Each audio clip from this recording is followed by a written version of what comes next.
का मुख्य मुद्दा जो है वो यहाँ की एनसी सरकार और जो यहाँ पीडीपी ने जो बवाल मचा कर रखा है पूरे जम्मू कश्मीर में, उसके लिए आज हम लोगों को यहाँ पर आना पड़ा।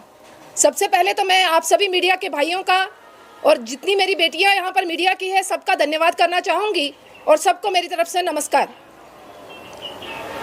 भाइयों, आप सब जानते हैं कि 2014 से लगातार मोदी जी जम्मू कश्मीर को आगे ले जाने के लिए काम कर रहे हैं। उन्होंने ना हिंदू देखा ना मुसलमान, उन्होंने सभी वर्ग के लोगों के लिए काम किया। 2014 के बाद से जम्मू कश्मीर में माहौल भी शांत हुआ है, अमन शांति का माहौल हुआ है, मगर कुछ पॉलिटिकल पार्टीज जो खास तौर से यहाँ काफ़ी सालों से शासन कर रही थी, उनको कुर्सी हिलते हुए दिख रही है, जिस कारण उनके पेट में दर्द हो गई है। एनसी की सरकार और पीडीपी जो यहाँ वजूद में नहीं है, लगातार बयानबाजी करके पूरे जम्मू कश्मीर में माहौल खराब करने का काम कर रहे हैं। चाहे वो हिंदुओं के लिए बयानबाजी करते हैं, चाहे मेरे मुस्लिम बच्चों के लिए करते हैं, मगर मोदी जी जो स्कीम हिंदुओं के लिए लाते हैं वही मुसलमानों के लिए भी लाते हैं। ये उन्होंने दिखा दिया कि आपकी यहाँ की जो राजनीति है वो नहीं चलेगी। यहाँ के मुख्यमंत्री उमर अब्दुल्ला जी, पूर्व में मुख्यमंत्री महबूबा मुफ्ती जी, जो उनके बयान आ रहे हैं कहीं ना कहीं भड़काने के बयान आ रहे हैं, हिंदू मुसलमान विवाद करने के बयान आ रहे हैं और जम्मू और कश्मीर को अलग करने के बयान आ रहे हैं। पिछले दिनों में मुख्यमंत्री जी ने एक बयान दिया कि हमारे बच्चे मुस्लिम इंटेलिजेंट हैं और जम्मू के बच्चे डफर हैं। तो कहीं ना कहीं मुझे लगता है ये दोगला बयान देकर उन्होंने जम्मू कश्मीर को बांटने का काम किया है। मैं पूछना चाहती हूँ मुख्यमंत्री जी से, क्या आप एक ही धर्म के मुख्यमंत्री हैं? क्या आप सिर्फ मुसलमानों के मुख्यमंत्री हैं और हिंदुओं के मुख्यमंत्री नहीं हैं? क्यों आप लोगों ने अपने शासनकाल में, जब आप मुख्यमंत्री, आपकी सरकार थी, आपके पिताजी यहाँ पर सरकार में थे, तब भी आपने हिंदुओं के साथ यही काम किया?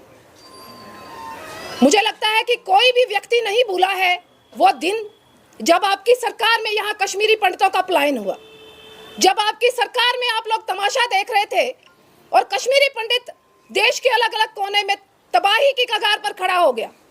आज ना उनका घर-बार है, ना वो कश्मीर आने के लिए तैयार है, क्योंकि आप लोगों ने माहौल ही ऐसा खड़ा कर दिया है। कहते हैं कि हमने बचपन से सुना था कि किसी ने अगर पालतू जानवर पाला होता है, किसी के घर में कुत्ता अगर रखा जाए, कुत्ता भी वफादार होता है अपने मालिक का। उसको मालिक जो खाना देता है, रोटी देता है, पालता है, तो कुत्ता उसी के लिए वफादारी करता है। मुझे लगता है कि ये उनसे भी गए गुजरे हैं, ये खाते हमारे देश का है, मगर गुणगान पाकिस्तान का करता है। चाहे वो पीडीपी है या एनसी है, जम्मू कश्मीर में उनके बयानों से लगता है कि उनको दर्द सिर्फ पाकिस्तान का है, अपने हिंदुस्तान से प्रेम नहीं है। जो वो बयान दे रहे हैं कि वो भारत माता की जय नहीं बोलेंगे, मेरा सवाल उनसे कि भारत माता की जय जिस देश का खा रहे हो, जिस देश के फैसिलिटीज को यूज कर रहे हो, जिस देश के संविधान की शपथ लेकर आप लोग मुख्यमंत्री बने हो, तो आज आप कह रहे हैं कि हम उस देश की भारत माता की जय नहीं बोलेंगे। जो मैं लगातार देख रही थी पैनल डिस्कशंस में कि इस्लामिक स्कॉलर्स और मौलवी, यहाँ अलग अलग मौलवी जो हैं, कहीं ना कहीं उनके बयान लगातार आ रहे हैं कि भारत माता हमारे देश से प्यार को बताता है। भारत माता किसी मूर्ति की पूजा नहीं है जिसको आप लड़कों को भड़काने का काम कर रहे हैं। एक शहजादी हैं जिनका अस्तित्व तो जम्मू कश्मीर में है नहीं, जो 2019 तक अब्रॉड में जाकर पढ़ाई कर रही थी और आज माताजी की कुर्सी पर आकर बैठने को तैयार हो गई हैं। वो चाहती हैं कि उन्हें बनी बनाई खीर खाने को मिल जाए, मगर अपनी कॉन्स्टिट्यूंसी हार गई हैं। वो कहती हैं कि हम हिंदुत्व को चलने नहीं देंगे। आप होती कौन है हिंदुत्व को नहीं चलाने वाली? उसका मतलब आप धमका रही हैं हिंदुओं को कि हिंदू यहाँ ना आए। पहले आप लोग देख रहे हैं कि पाकिस्तान किस तरीके की एक्टिविटीज कर रहा है, हिंदू यहाँ आने से डर रहा है। एनसी का एमपी बोल रहा है कि आप कल्चरल इन्वेजन कर रहे हो, तो फिर एक तरफ से आप आह्वान करते हो टूरिस्टों को कि आइए, कश्मीर का टूरिज्म बढ़ाइए। टूरिस्ट क्यों आएगा? मरने के लिए आएगा? क्या आप टेररिस्टों से टूरिस्टों को मरवाना चाहते हो? क्या आप हिंदुओं को डराना चाहते हो? मेरा सवाल आपसे है। आप सोच रही हैं कि भाई ये बयानबाजी करके आप जम्मू के लोगों को भड़काएंगी और यहां पर हिंसा फैलाएंगी। मुझे लगता है आप अपने मंसूबों में कामयाब नहीं होंगी।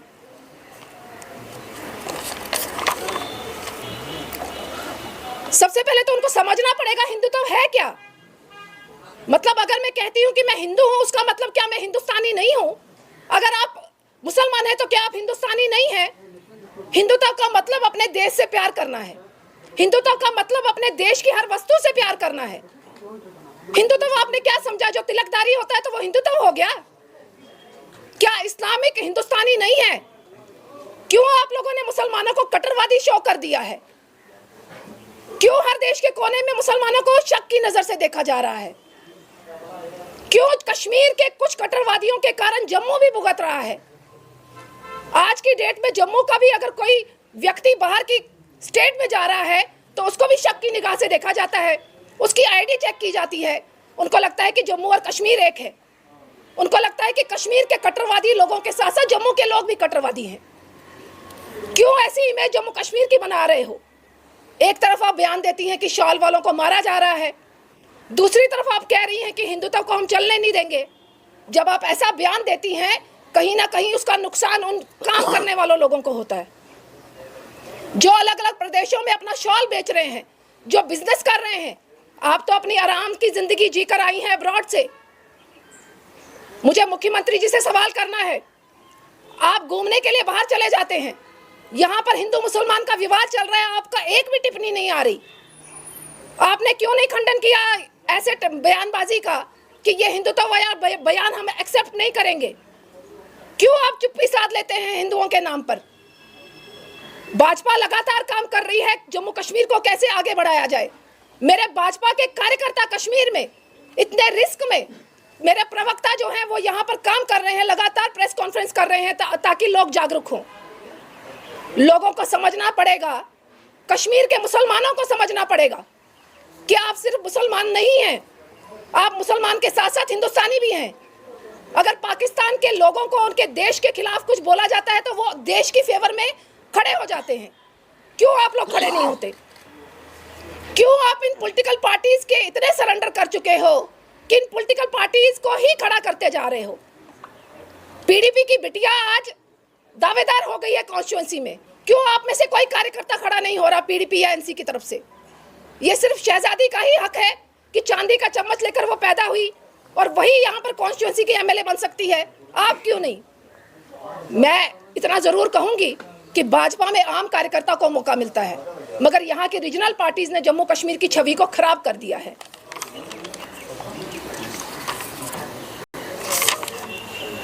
मुझे लगता है जम्मू कश्मीर में टेररिस्टों से ज्यादा नुकसान जो है इन पॉलिटिकल पार्टीज से है। हमें टेररिस्ट अटैक बाद में करेगा, मगर इन बयानों के कारण हमें नुकसान सबसे ज्यादा हो रहा है। आज कश्मीर बिल्कुल अलग हो चुका है। पूरे देश में कश्मीर की आवाम को शक की नजर से देखा जा रहा है। ये मैं नहीं कह रही, ये मीडिया के भाई भी कह रहे होंगे। आप लोगों को लगता होगा कि कश्मीर में ऐसे क्यों हमें शक की नजर देखा जा रहा है, तो कहीं ना कहीं उसकी जो जिम्मेवारी है वो मुख्यमंत्री उमर अब्दुल्ला जी को और महबूबा मुफ्ती को लेनी पड़ेगी। यहाँ पर भड़काने वाले बयानबाजी बंद करनी पड़ेगी। यहाँ हिंदुओं को भड़काने के लिए जो हिंदुत्व को आप कटाक्ष कर रहे हैं, कहीं ना कहीं बंद करना पड़ेगा। जिस दिन जम्मू जाग गया, जम्मू के लोग सड़कों पर आए, ना इल्तिजा जी सड़क पर दिखेंगी, ना मुख्यमंत्री जी सड़क पर दिखेंगे। इसको आप मेरी वार्निंग समझे या जम्मू की जनता की तरफ से एक आह्वान समझे कि सुधर जाइए, वरना जम्मू की जनता आपको सुधार देगी।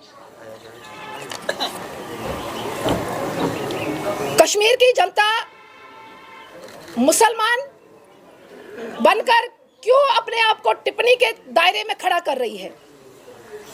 क्यों वो वोट बैंक के लिए सिर्फ इस्तेमाल हो रही है? क्यों वो सवाल नहीं कर रही? एनसी से सवाल करने चाहिए उनको कि 1.5 साल हो गया आपको सरकार बनाए हुए, 1.5 साल में आप लोगों ने क्या किया? यहाँ मेन मुद्दा जो है इस समय ड्रग्स का मुद्दा है। कश्मीर में नशा 3 गुना बढ़ गया है। मुख्यमंत्री जी के मैनिफेस्टो में था कि वो वार फुटिंग पर ड्रग्स को रोकेंगे। क्यों उन्होंने कोई कदम नहीं उठाया? 1.5 साल से उन्होंने कश्मीर के रोजगार के लिए 1 लाख नौकरियों का वादा किया था, क्यों उन्होंने युवाओं को रोजगार नहीं दिया? मेरा सवाल इन सभी पार्टी से है और मेरा निवेदन आप कश्मीर की जनता से हाथ जोड़कर जाग जाइए। कश्मीर तबाह हो जाएगा इन लोगों के वोटों के कारण, इन लोगों की कुर्सियों के कारण, और आप लोगों के हाथ में कुछ नहीं रहेगा।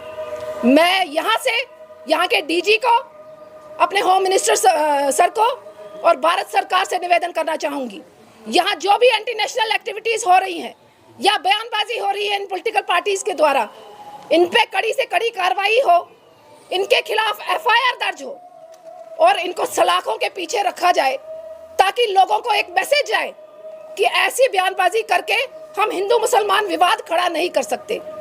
आप सबका बहुत बहुत धन्यवाद। जय हिंद, जय भारत। रजनी जी, आपने अभी जो यहाँ पर तफसीली बयान दिया, उसमें लग रहा है कि कहीं ना कहीं आप जम्मू और कश्मीर को स्प्लिट करने जा रहे हैं। उसमें रिसेंटली MLA जो आपके श्यामलाल शर्मा है, उन्होंने भी कुछ इसी तरह का बयान दिया था कि जम्मू को अलग स्टेट और मिलनी चाहिए, तो उस पर आप क्या कहेंगे? देखिए, लगातार NC की सरकार में जम्मू के साथ भेदभाव हुआ है।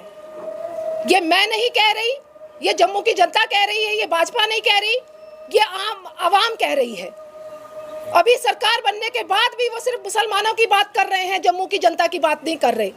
मेरा मुसलमान भाई जम्मू में भी रहता है, उन्होंने हिंदुओं को नालायक बताया। उन्होंने कहा जो स्टूडेंट्स एग्जाम में क्लियर नहीं हुए, कहीं ना कहीं डफर स्टूडेंट्स थे। मेरा कहना यह है कि जम्मू की जनता दुखी है। अगर कहीं इनकी सरकारों में फंड आता था तो वो कश्मीर में मैक्सिमम चला जाता था, जम्मू में कम मिलता था। आप जम्मू जाइए, देखिए अपनी आंखों से, कश्मीर से निकलिए बाहर। जम्मू में टूरिज्म की प्लेसेस को बढ़ावा नहीं दिया गया इनकी सरकारों में। आज जम्मू की जनता सवाल कर रही है, हमें आपके साथ रह के फायदा क्या? ये जम्मू की जनता का इमोशनल फीलिंग है। भाजपा कभी नहीं चाहती कि जम्मू और कश्मीर अलग हो। हम कभी नहीं चाहेंगे कि जम्मू और कश्मीर अलग हो, क्योंकि हमने बहुत शहादतें दी हैं कश्मीर को पाने के लिए। कश्मीर में MLA नहीं दिया है जी, बिल्कुल अपना उनका इंडिविजुअल स्टेटमेंट है, पार्टी की कोई स्टेटमेंट नहीं आई है, ये उनका पर्सनल स्टेटमेंट है। मगर पार्टी जो चाहती है, कश्मीर के लिए हमने एक विधान, एक निशान, एक प्रधान, वो हम लोगों ने शहादतें दी हैं। उन शहादतों को हम भूलेंगे नहीं। कश्मीर और जम्मू एक है, उसके लिए हम लोग काम कर रहे हैं।